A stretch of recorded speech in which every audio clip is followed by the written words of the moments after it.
Before I begin, big disclaimer. I am not a professional.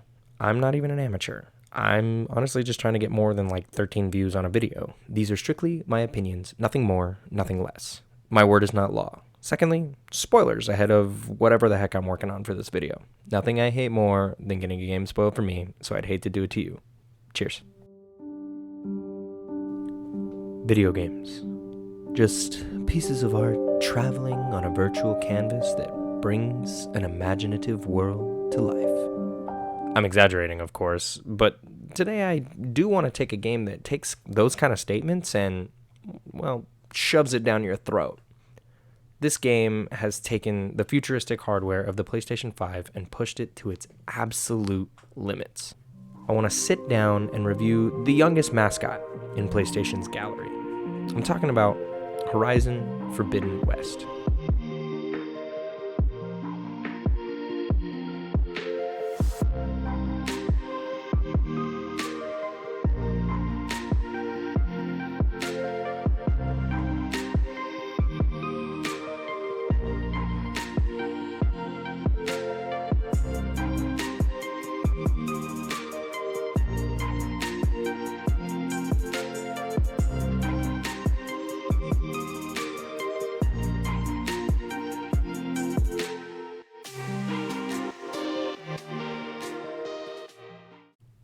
Horizon Forbidden West is the sequel to the critically acclaimed Horizon Zero Dawn, a game that I not only personally loved, but was well received by fans and critics all across the world, selling upwards of over 20 million copies.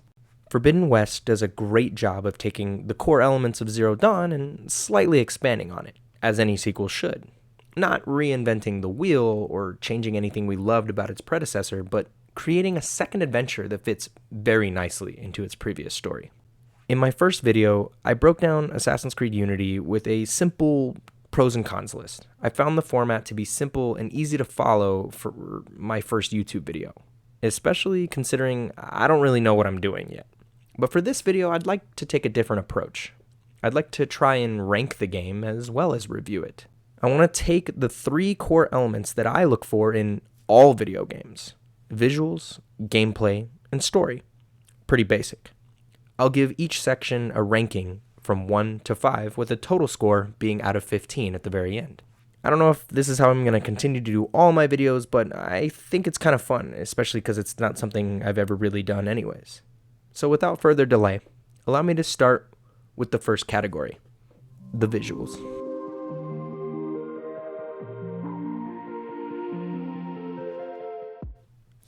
I know this is probably the easiest category to start with for a game like this, but let's go ahead and get it out of the way. Forbidden West is quite honestly one of the best looking games I've ever played. Graphics and visuals don't make a game perfect. I mean, even some of the best looking games out there can get pretty terrible reviews. But to say that this game just looks good would be an absolute slap in its face. Forbidden West has a very large open world with every color on the color wheel you can think of plainly within your view. It has dry brown deserts with wind picking up dust and brush throughout its barren wastelands. It has green mountainsides that slowly get covered with white snowflakes dropping from very thick clouded skies. It also has sandy beach sides filling your eyes with the blue waters of the Pacific West. This game is a Bob Ross painting come to life. As you travel the map, not only is the world colorful and has beautiful landscapes, it has broken remains of cars and buildings and wrecked planes and billboards from those who used to call the area home. It is a constant reminder that although the landscape is gorgeous, it is still this apocalyptic land that was once inhabited by millions of people from a very different civilization. Machines now scatter across the land and act as in a way to remind you this is their home, not yours. Each machine has its own unique design and function in the world that it resides in. As you run through the map, you collect resources scattered in front of you, being obvious, but not so obvious that it seems fake compared to the geography surrounding it. Guerrilla Studios took the design that they had with Zero Dawn and polished it to near perfection. Zero Dawn had a standard complaint of character models acting strange and sometimes lifeless during their conversations or cutscenes, but this time, Guerrilla definitely listened. They brought way more life to each one of their characters. Aloy, Varl, Zoe, and all other side characters now show much more expression than before and have a more natural movement to them when speaking. Now, this wouldn't be a review without some negatives, of course. I mean, aside from the usual pop-in issues and Aloy going through objects from time to time, things that are in just about any video game nowadays, I came across a ton of resources that were being rendered inside of cars or like under rocks and were completely unreachable. Character models are now more lifelike, yes, but on occasion, pieces of clothes or hair would randomly flop around when you talk to them. It happened more with a lot of side characters in the world itself, but it happened nonetheless. These flaws were noticeable, but they never broke me from the game. They didn't even happen enough for me to capture any footage. It was very few and far between, and it never really broke the immersion. Each section of the map has its own ecosystem, just like Zero Dawn did, and it really brings you into that world with open arms. And crossing into each of these sections is done very seamlessly and does a great job of not breaking your immersion as a player. Heck, I don't even use photo mode. Don't get me wrong, it's an excellent addition to video games, but it's just not my cup of tea. But Forbidden West, on the other hand, makes me drink that tea. And it makes me like it. Sorry, that got a little weird. Anyway, the point is, Forbidden West is so stunning that I actually caught myself using photo mode every time I was in one of these new ecosystems. If there's one thing that the game does close to being perfect, it's be a graphical masterpiece. I can't lie. Even with these very small flaws, I couldn't help but just love the way the game looks. Each color pops in and astonishes me every single time I start the game. This game is a testament to how games can be made now and how they will be made in the future. Forbidden West, to be described in one word, is stunning. And for that, I have to give its visuals a perfect 5 out of 5. But now, for the next element, this could make or break games for a lot of players. I want to look at Forbidden West's gameplay mechanics.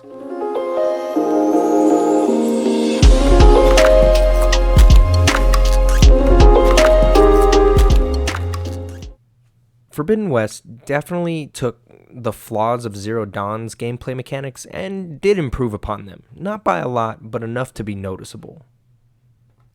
Something I had a hard time with in Zero Dawn, and I know some other players that had this, is the melee combat against the human enemies were not that great. It was exaggerated and always had these large swinging animations with very little variety. Forbidden West took Aloy, sped her up a tad, and gave her some better tricks within the skill tree. The combat feels a bit more polished this time around and actually feels like it has some weight to it, as if each hit actually packs a true punch. But I still found myself more enjoying jumping around and using my bow and the different tools that Aloy had on her belt a bit more instead. One thing that Aloy can do that I absolutely love in this game is she can slide across the floor till the freaking cows come home. This move was so much fun to use in combat when I was sliding around enemies or under different machines, and getting to use the bow and arrow in slow motion as you're sliding really made me feel badass and look good while doing so. Now, if bum rushing people and slapping them in their stupid faces with your spear isn't your kind of playstyle, and you prefer stealth, the mission structure actually does give you a fair bit of variety. The game does a decent job of providing a nice cover and detection system that is a pretty good balance between blind as a bat and I can see you through a brick wall. It does it right around the middle. Enemies will continue their routes but can easily be pulled away from them depending upon what the player's actions are. One thing that is nice about this setup is they added environmental elements that the player can manipulate to utilize in stealth and combat, such as large rocks hovering above outpost enemies or causing a landslide by breaking boards holding up explosive barrels and blowing up your enemy at the very bottom. Each area is this open little sandbox that you can experiment with, and it gives a nice sense of control and imagination for the player. The traversal system doesn't do anything crazy special. It's just about anything you'd see in any other RPG. You can run and you can ride mounts just as you did in Zero Dawn. But there is one thing from Zero Dawn that I still think is very much broken in this game. The climbing simulation. Climbing in this game, for me at least, is terrible. Garbage. Not only will Aloy not go where you want her to sometimes, she'll just leap off of ledges instead of dropping to the floor, and it drove me crazy on a few occasions.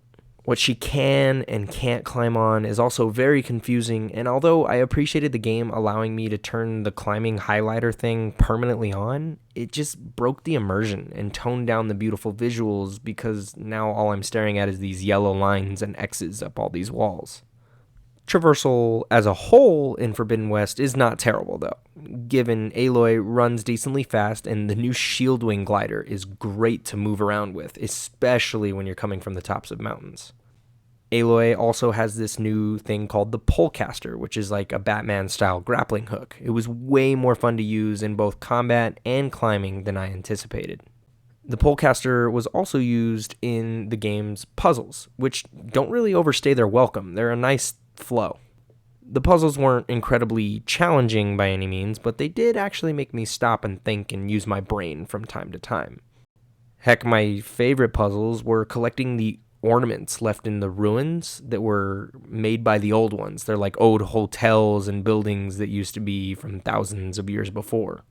It was always cool to see the fictional version of Earth and how it came to its end and how Aloy's version became the new norm.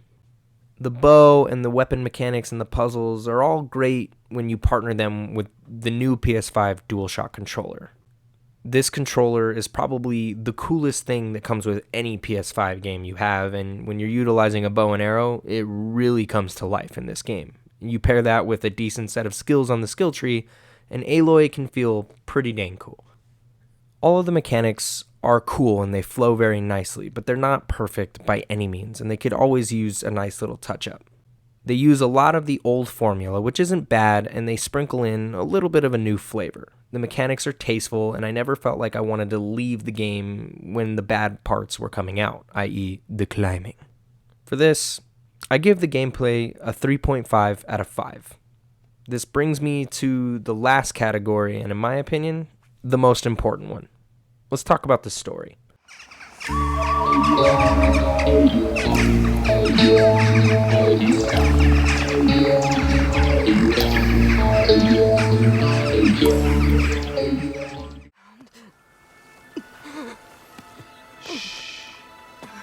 It's okay. I'm here. I've got it.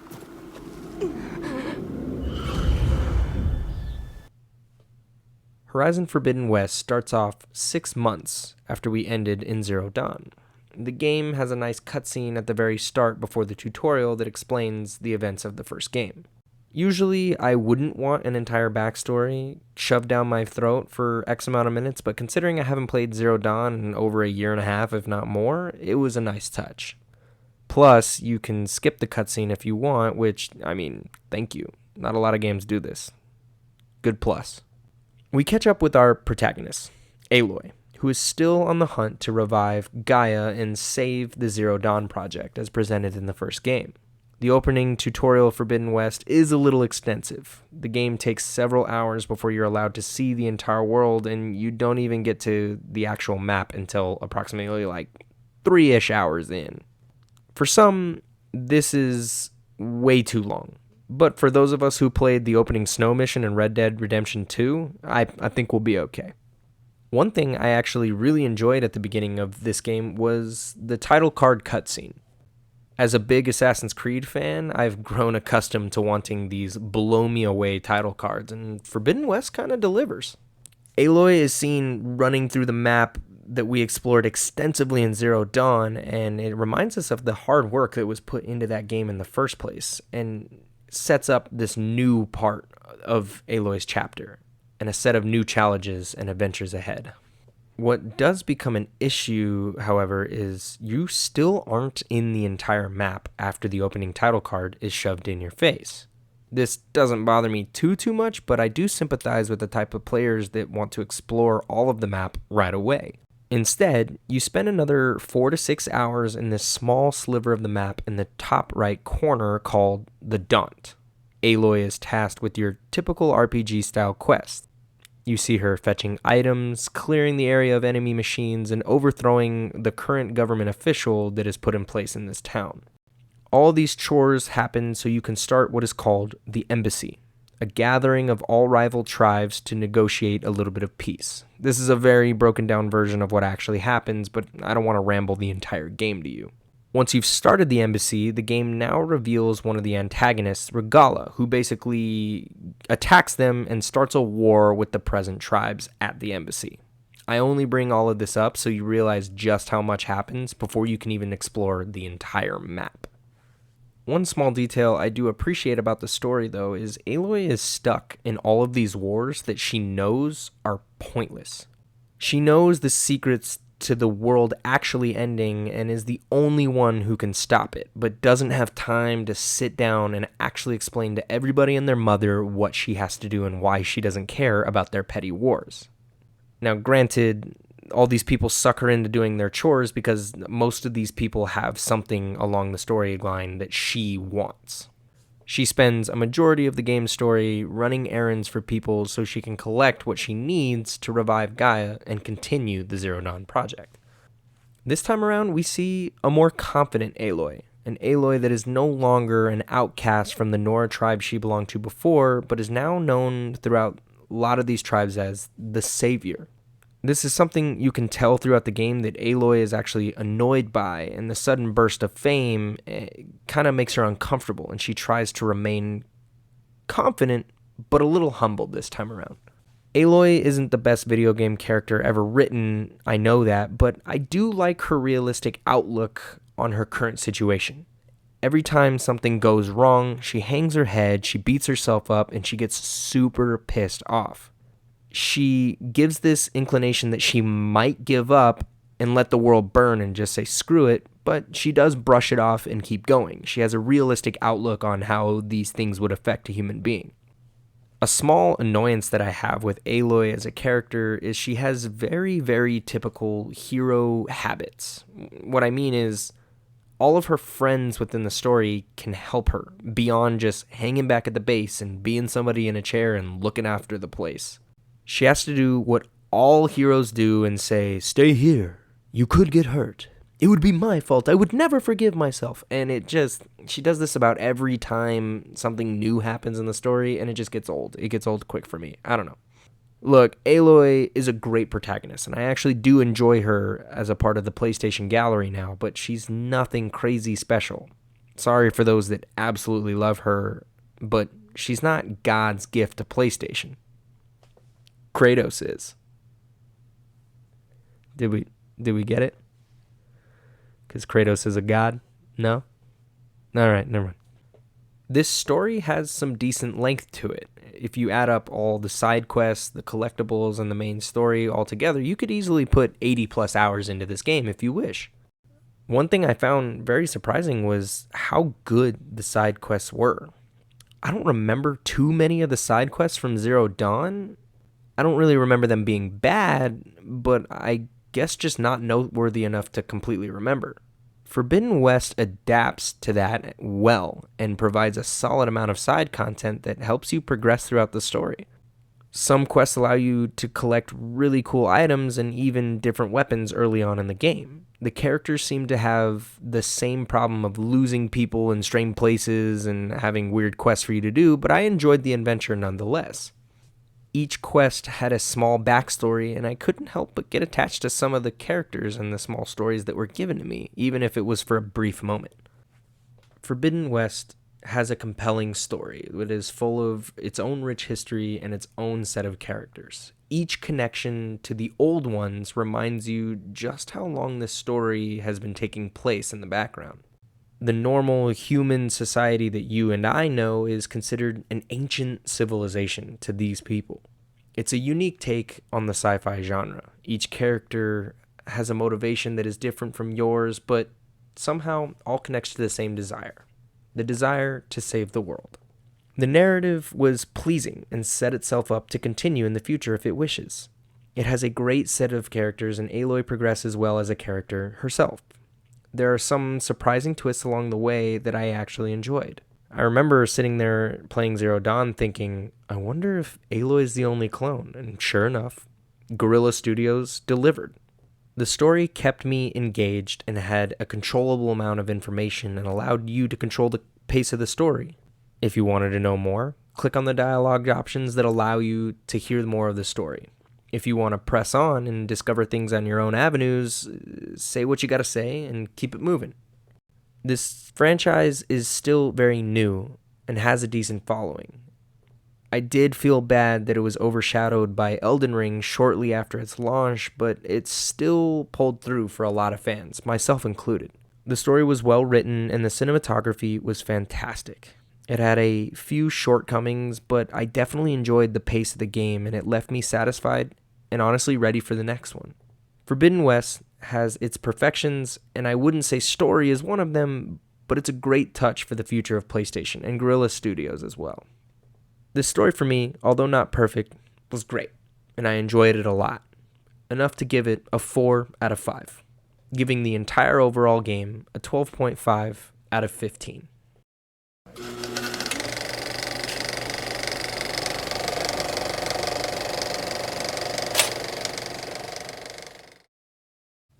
Horizon Forbidden West does one thing that I think a lot of games miss out on, and that is be a good sequel. I mean, specifically a sequel. It takes the elements that were loved by fans in the first game and adapts to it while taking nothing away from what it had before. The game does a great job of expanding on its previous story and helping it all flow together as if there wasn't any gap in between. It is obvious that this studio took their time and made this their passion project. They want the fans of the first game to be involved and stay loyal to their previous creation. They've created a visual masterpiece that has decent gameplay mechanics and a fun sci-fi story to sink yourself into. The world is huge and provides plenty of scrolls and messages from all civilizations across its landscape. I highly recommend the game and that you overlook any small flaws that it actually has. I don't believe Forbidden West is the last time we will see Aloy, and I'm glad she can join the ranks with the rest of the great PlayStation characters. The adventure was fun, and I'm excited to see the next one. That's all for now. In the meantime, cheers.